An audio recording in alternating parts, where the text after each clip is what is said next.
Welcome to దృశ్యం news. Kamareddy జిల్లా బీర్కూర్ మండలం బరంగెడ్గి గ్రామంలో BRS party working president Kalvakuntla Taraka Ramarao జన్మదిన వేడుకలు ఘనంగా నిర్వహించారు. గ్రామంలోని బీఆర్ఎస్ యువత సభ్యులు కేక్ కట్ చేసి ఒకరికి ఒకరు తినిపించుకుని సంబరాలు చేసుకున్నారు. సందర్భంగా యువత మాట్లాడుతూ కేటీఆర్ ఆయురారోగ్యాలతో చిరకాలం ప్రజాసేవలో నిలవాలని ఆకాంక్షించారు. కార్యక్రమాన్ని యువనేత మనోజ్ దేశ్ముఖ్, డ్రైవర్ అనిల్ సమన్వయంతో నిర్వహించారు. వేడుకల్లో రెంజల్ రాజు, నాగరాజు, సారంగ్, తమ్ములు రవి, కార్తిక్ పటేల్, బాలయ్య తదితరులు కార్యకర్తలు, గ్రామస్తులు పాల్గొన్నారు.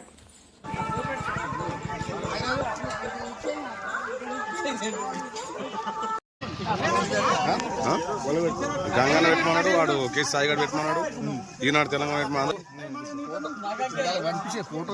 ఫోటో వీడియో రెండు ఇస్తున్నా, ఫోటో వస్తుంది, ఫోటో వీడియో రెండు వస్తుంది.